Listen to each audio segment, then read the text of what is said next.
So, I just want to kind of talk about what's just happened. We're going to do a little bit of an evaluation, kind of initial reflection on the piece of Forum Theatre you've just performed to Year 10.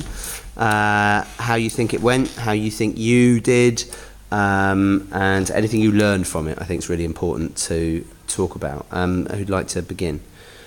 Okay.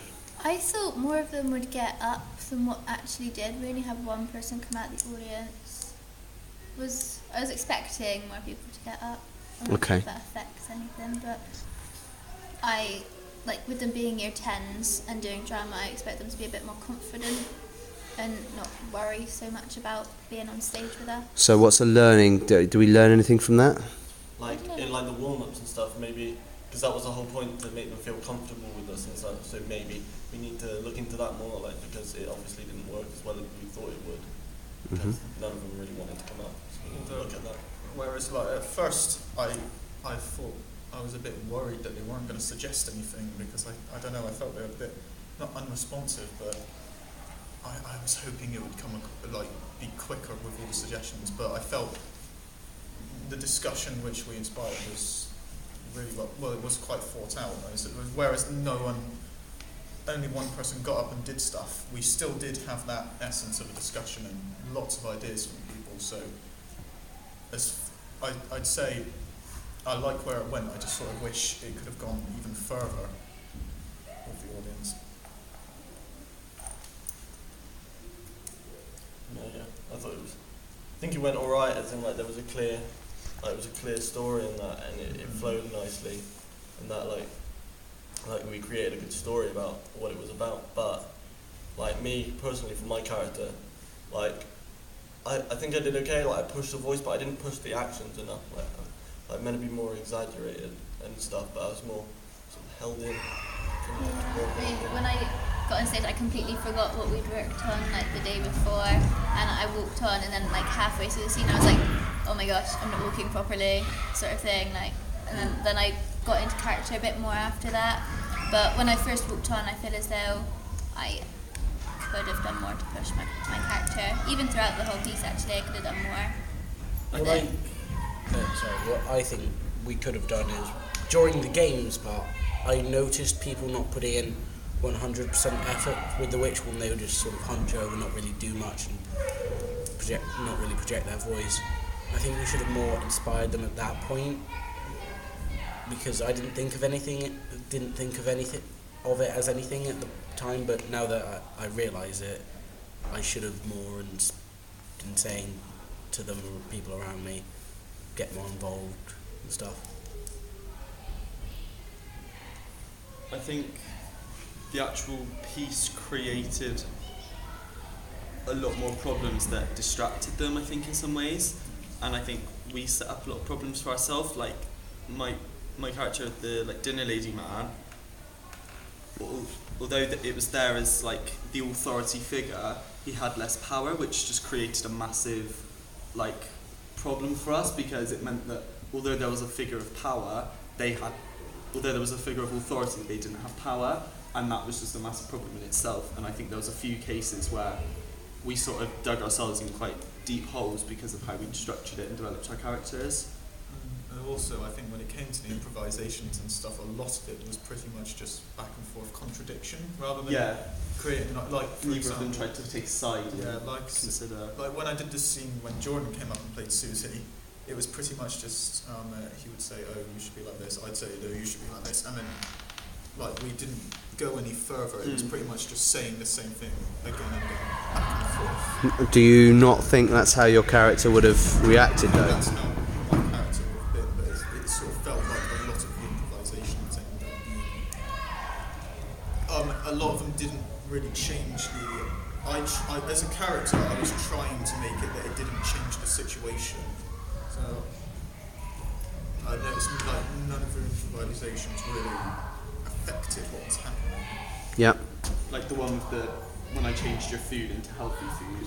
It was just like complete contradict. It was just me and Kel going like, well, I'm the teacher here, and I'll go get a member of staff, and Kel go, but my parents say this. I thought we were meant to like actually in that bit eat the food as well and stuff, and just be like, oh, we've been given broccoli in this soup, like healthy food, like how does this make us feel, but like we didn't actually eat it. Yeah, Like we just exactly. ended up, like standing up and was- just saying, no, I'm Yeah, not and it's whether that's were your characters intelligent enough to have noticed that, like, or was that our judgments overriding and sort of going, well, no, I'm not going to eat the food. I don't like vegetables. One of the concerns is our characters are very stubborn.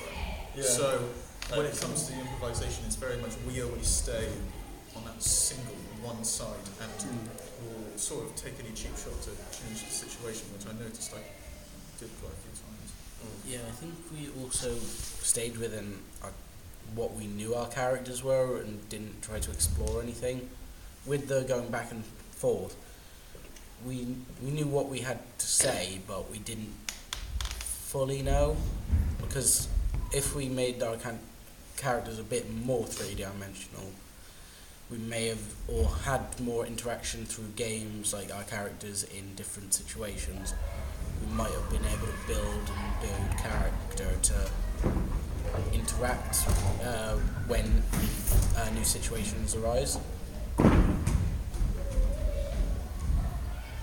also, well, if we just go on to character-based stuff, I feel like I was quite happy with the way I characterised Waspinator. I thought I put a bit more in than I usually had been. My only concern was I only realised halfway through that I wasn't focusing on clarity.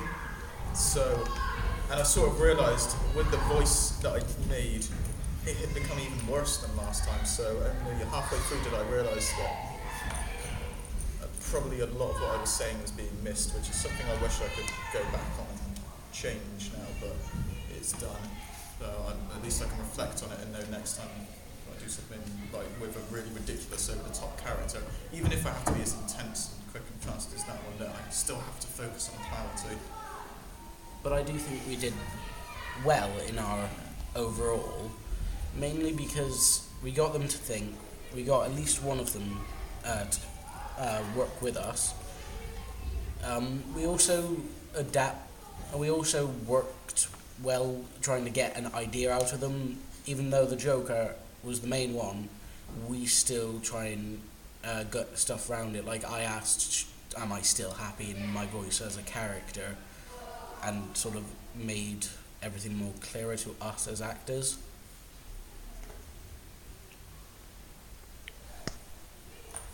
So as a piece of forum theatre, your first attempt at forum theatre, do you feel it was a success? I think it went well. I think it could have gone a lot worse. It could have gone better, but What for a went first well time, about it? It went. I think they connected with it. I think they liked it. I think we got our point across. They were able to pick up what the issue was. So obviously we did a good enough job portraying the issue. And how did you feel you coped with the different ideas that the audience came up with? And I think we were quite quick at improvising. I think the adrenaline just pushed us to think of something, just say the first thing that came into our heads, whether it made sense or not, and then our classmates could help us out. So we helped each other whilst we were on stage. mm-hmm. I think the audience helped us as well as us helping ourselves, because they were enjoying it, which after the first run made us enjoy it. So we were a bit laid back, we were a bit more relaxed when it came to doing the improvisation. I know when I had them, then they told me to do the stick up for Susie, I was really, really nervous, and then once you start doing it, this adrenaline just takes over you, and it could have been better, but for the first kind of improvisation, I think we all did really well. Definitely agree. There was definitely that when they say they want you to do something, you get so terrified, but then I think you summed it up perfectly when you said the adrenaline just sort of hits it. That was one of the first times I've done improv and haven't been worried about what I'm going to say next. It's just sort of flowed. I think they all looked interested as well. I was worried that you'd have some of them looking with their hand in their face, with their face in their hand, and looking really bored. But they all looked interested. So obviously we must have engaged them to a slight extent. But not all of them said something. But maybe that's just because they were on the shy side or something. And maybe we could have got a bit more out of them with the warm-ups if we interacted more. There are some points, when we did James's one, like 4 of us stood together and 2 of us stood together, whereas I was saying that we should have been distributed amongst all of them, and that's the kind of things that we would have needed to be doing. I think the Evolution game went well though, because we were interacting with them, and me and Mike put comedy into the whole routine, so Yeah. it's made them sort of interact with each other, going, "Oh, I heard of this game," and they got into interacting in silly voices, having fun. So I think that one went well, as for its objective of making them think of stuff.